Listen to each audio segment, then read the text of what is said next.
All right, congratulations. You know what? You are surely a trooper. This is part 3 of our 3-part mini-series, and you are still with us. So hopefully you're getting some value from what we are giving you, and you can see the expertise that we have. So let's talk about social media marketing. Unless you've been in another country hiding under a rock or just not paying attention to what's been going on, social media is probably the biggest thing, the biggest craze that has gotten business owners to go absolutely bonkers in the last year. Now, obviously you can tell that this is a trend that is here to stay, and it is not going anywhere, so you definitely want to pay attention.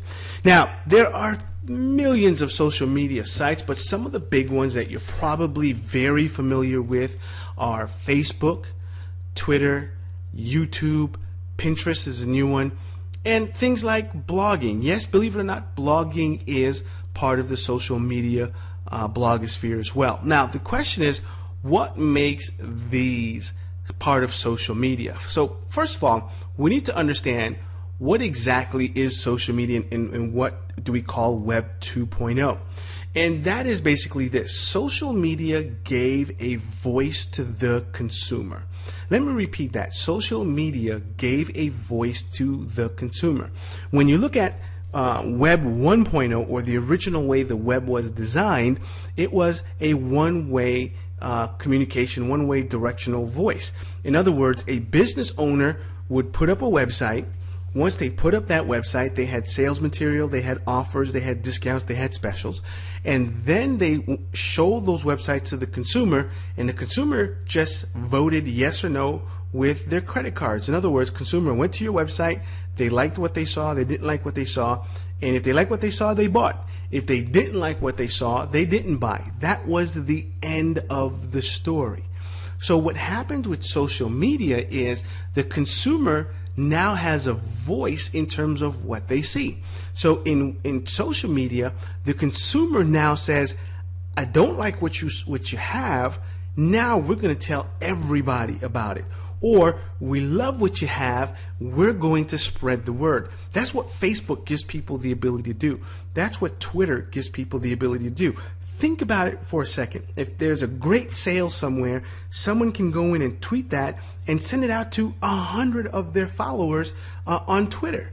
So it gave a voice. Now, in some cases, it gave people a voice who didn't deserve to have a voice, but overall, social media is a great thing. It gives the consumer the ability to have a voice.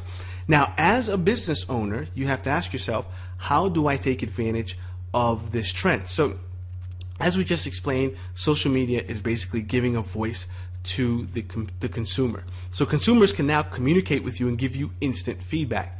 So, how do you take advantage of this? It's simple. As a business owner, you need to take part in the conversation. Okay? Social media, another way to say what social media is, it's nothing more than conversations on different subject matters. The thing about it is, it's the consumers having the conversation. As a business owner, what you want to do is sit as a fly in the wall and listen. Listen to the conversation. It's like walking into a room full of people talking. You don't walk in and say, hey, here I am. You walk in and listen to see, hey, which one of these conversations I want to take part in. Hopefully this helps you see visually how social media should operate and be part of your business. So step one is you want to take part in the conversations. Now, what you want to do is go out and find the conversations relevant to your business. Like the example I just gave you. If you walked into a room full of people having a conversation, you're going to go out and look for the conversations that are happening that you may have some experience in. If someone is talking about nuclear physics, that may not be something you want to be part of. But if someone is talking about something that you may be passionate about, maybe you're into hand gliding or whatever the case may be, you hear someone talking about that, you're going to go in and start talking about hand gliding. Hey, here's what my experiences with hand gliding are. Isn't that awesome? Now, you're not going to go in and say, buy my hand glider. That's just not what's going to happen. Social media is no different. You have to find the conversations and be part of them. Now, so step one is finding the conversations relevant to your business. Now, Step 2, if you can't find the conversations relevant to your business, start the conversations that are relevant to your business. In other words, if you can't go out into Twitter, if you can't go out into Facebook and find people who are talking about your products or services, then you start the conversation. You start the vehicle and the engine that allows them to communicate with each other. It's just that you own and control that vehicle. That's where a Facebook fan page would come in. That's where creating groups in Twitter would come in, right? Because you're creating the conversation and you're allowing people who are your targeted prospects to come into that conversation. So for example, using the landscaping example, which we've used in mini part 1 and mini part 2, what I would do is I would start a question that would be, hey, what is the biggest problems you're facing with your lawn? Come here and talk about it. Let them come into your fan page and talk about it. Guess what? The fan page is sponsored by you, the business owner. So by controlling that conversation and starting the conversation, you get the benefits, which is I get to communicate with people and I'm letting them identify themselves as people that need my services. Now, the key is don't invite them to the conversation and try to sell them. That's the mistake that most business owners make with social media. People in social media aren't trying to be sold to. Okay? They're looking for information. What they're looking for is they're looking for relationships. Isn't that what Facebook does? Isn't that what Twitter does? It keeps you in tune with the relationships that you have. It makes it easier to keep and maintain relationships. So what you are looking to do is not sell them right away. You're looking to build a relationship with them. Get to know them. Show them that you know what you're talking about. Show them that you are the expertise. Once you get to that point where the relationship is built, that's where you start to make offers that solve their problems.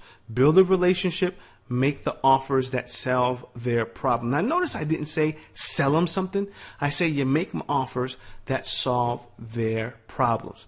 Now, again, this is part 3 of our mini series here. We've given you 3 ways you can build your business. I'm hoping that you're going to take action on the things that we have taught you thus far. Remember, without taking action, it's hard to get results. So the next step is implementation. You got to take action, folks. So you got to implement what we've taught you.